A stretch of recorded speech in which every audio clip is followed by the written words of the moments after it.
Sony has detailed its next-gen platform strategy, and it looks like backwards compatibility and cloud streaming tech will be integrated to the company's plans, outlining its approach to generational transformation. During the recent investor presentation, the company explained it intends to harness the power of new technology to offer transformative and immersive next-gen experiences. Although Sony was keen to apply the capabilities of its next-gen console, which is capable of super-fast load times and rendering thanks to the inclusion of RC, it also explained it would leverage backwards compatibility to transition the PlayStation community to next-gen hardware faster and more seamlessly than ever before. The company hopes that transitional strategy will provide a stable environment for content creators, and envisions the PlayStation 4 will remain the engine of engagement and profitability for at least the next 3 years, implying there will be some crucial overlap with the unofficially named PlayStation 5. As the slide below shows, the console maker also considers game streaming a major part of its next-gen strategy, and intends to leverage streaming tech to create a massively enhanced PlayStation community, where experiences can be seamlessly enjoyed independent of time and place with or without a console. It's a sentiment not too dissimilar to the one shared by Microsoft, which is rather appropriate given the two companies recently joined forces to develop cloud tech, with the goal of supporting their individual game and content streaming platforms. Speaking briefly about that partnership, Sony said it hopes the two companies can work together to achieve growth and scale faster than ever before.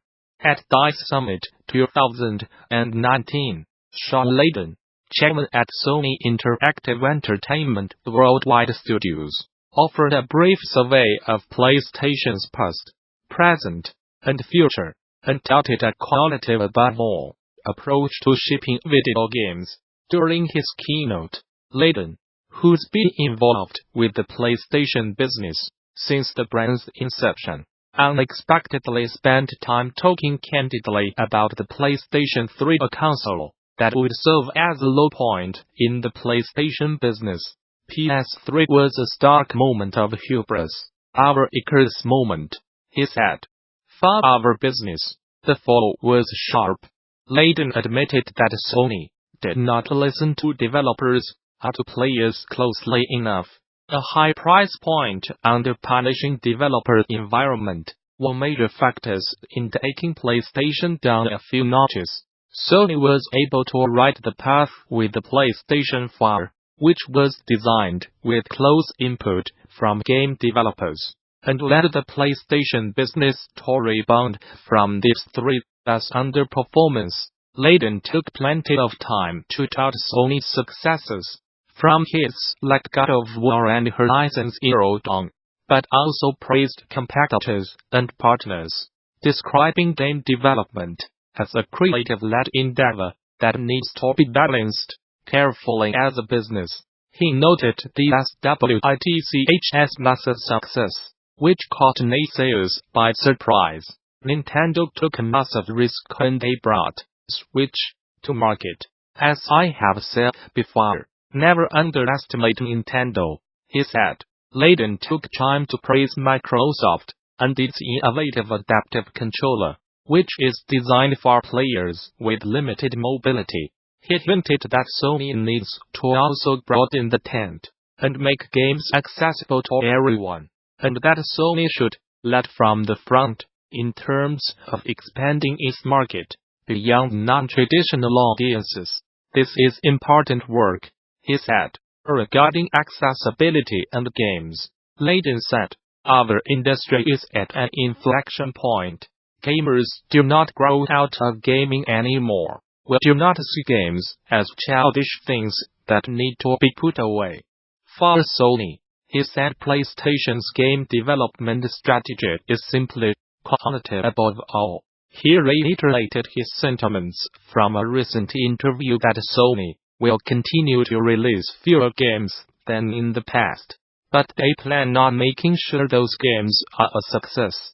He also said development of new intellectual properties is necessary, even if extremely difficult, as it takes more time.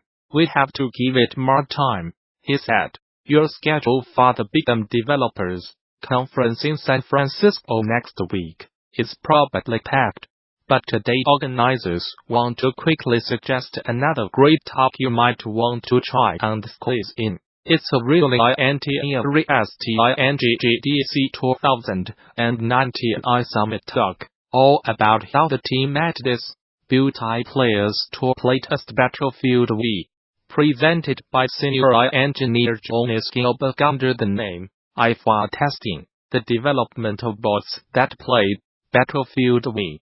Most notably, you will learn about the development of auto players, autonomous bots that are used for scenarios ranging from full 6-4-player soak tests to specific scripted test cases. You will also see how taking a pragmatic and solution-oriented approach to a complex problem led to a successful solution in a relatively short amount of time. Plus, Gilbert aims to show you how a strong focus on enabling end users to use the technology effectively will lead to unexpected but very interesting results for you and your team. Do not skip it. For more details on all the talks on offer at DD this year, check out THEGDC 2019 session scheduler. There you can begin to lay out your DD 2019, which takes place March 18th through the 22 at the newly renovated Moscone Center in San Francisco. Bring your team to DD. Register a group of 10 or more and save 10% on conference passes. Learn more. For more details on GDC 2019, visit the show's official website, or subscribe to regular updates via Facebook, Twitter, or Gamasutra and DD are sibling organizations under parent company Informa. Rovio has just released its full-year financials for the 12 months ended December 31st, 2018 and consolidated revenue is down despite games holding firm. Overall revenue was down by 5% to $2,246,3 million, with year-on-year compatibility being negatively impacted by the release of the Angry Birds movie back in 2017. Games revenue grew by 1% to $254,282.7 million, thanks to the strong performance of Angry Birds 2, which ended the fourth quarter with record gross bookings of $66,775.3 million.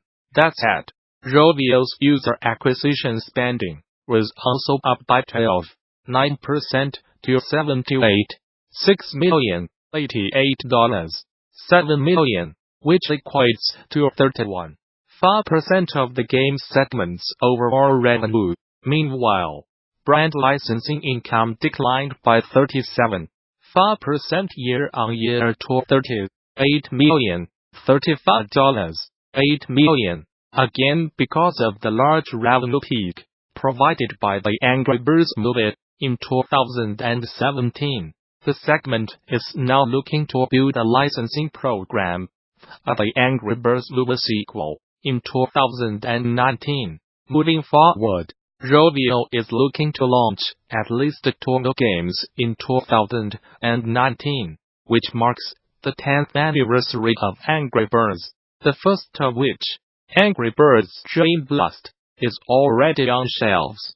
But the mobile outfit has more in the pipeline. It also topped up the release of the Angry Birds movie sequel in August, with company CEO Katie Leverentine explaining the film should provide a boost to its licensing business, while driving users towards its Angry Birds games.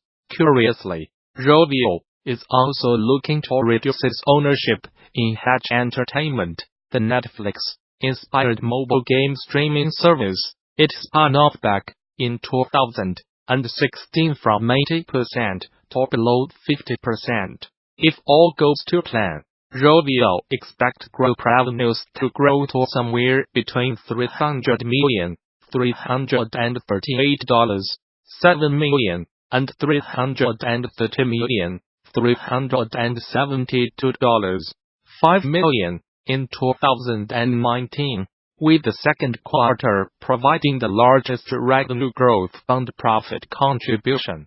Paradox Interactive and Microsoft have joined forces to create Paradox Mods, a new open modding platform for X1 and PC. The platform will allow modders to share their beloved creations with players on both X1 and PC. Why God? The Paradox launcher, with a single upload, and features in-game and web interfaces that should enable easy distribution. It's available right now as a free update to Surviving Mars.